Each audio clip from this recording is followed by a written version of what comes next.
Welcome to Jikoni Magic. On our menu today we have Kenyan Spicy Masala Chai Tea.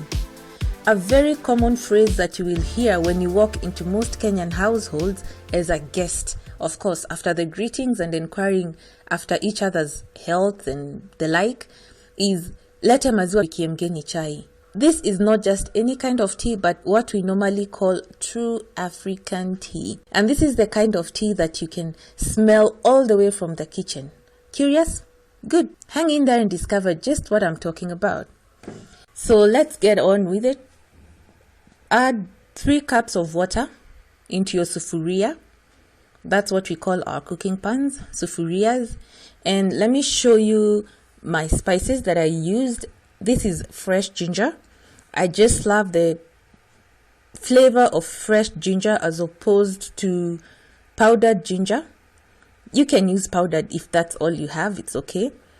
These are my cardamom pods and I have split them open so that the water can get to the seeds inside and draw out their flavor. This is my cinnamon, and ladies and gentlemen, my absolute all-time favorite spice in my tea, nutmeg. I started using it recently and I got hooked. I absolutely loved it. I even think my taste buds sighed in contentment. But be very careful, it can be very potent. So use a little to begin with, and as you proceed, go increasing its quantity up to a level where you're comfortable, because if you don't do this, it can really spoil your tea. Lastly, I have my black pepper. Now pour everything into your sufuria.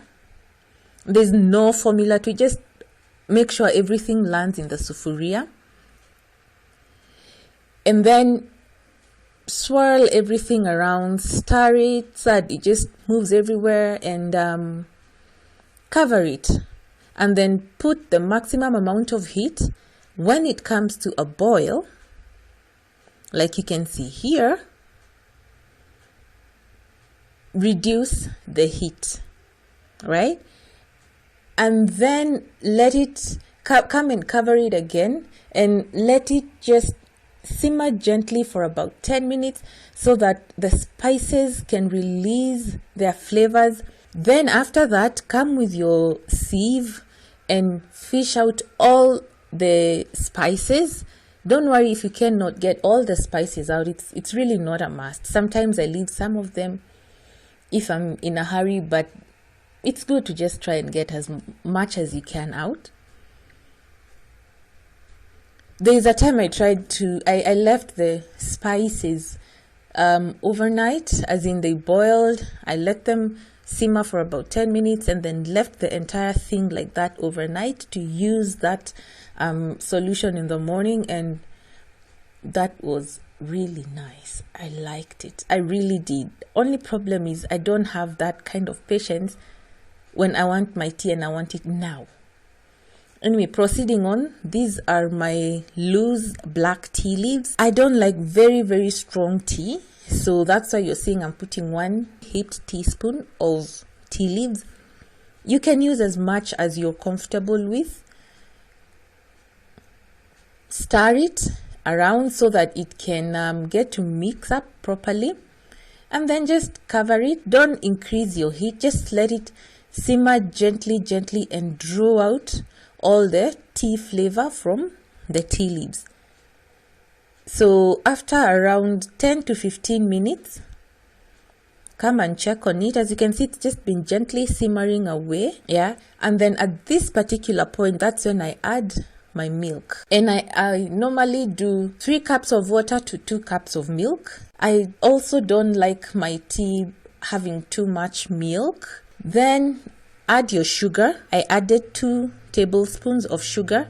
Feel free to add less or more or none really if you don't take sugar. And then I don't cover my tea after that because I'm normally afraid that if I cover, it will end up boiling over without me seeing it, right?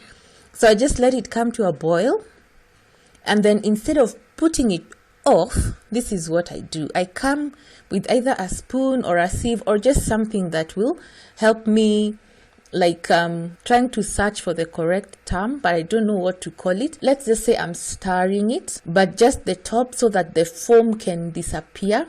Now, when you do this, the furious boiling and rising of the tea sort of like disappears. Then it starts to simmer. There you're seeing it simmering there. Once you do that, it will not boil over. And this is what we refer to as kuivisha chai, because you're not allowed to take raw tea, so to speak. At the moment, it's not raw because it's boiled.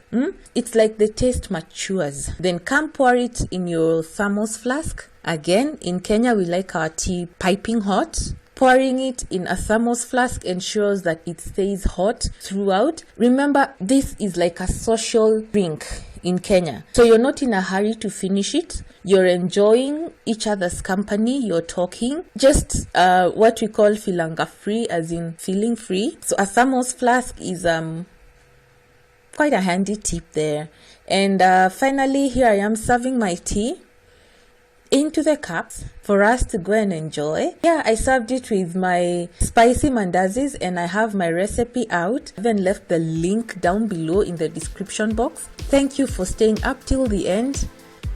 Have a good one. Till next time, goodbye.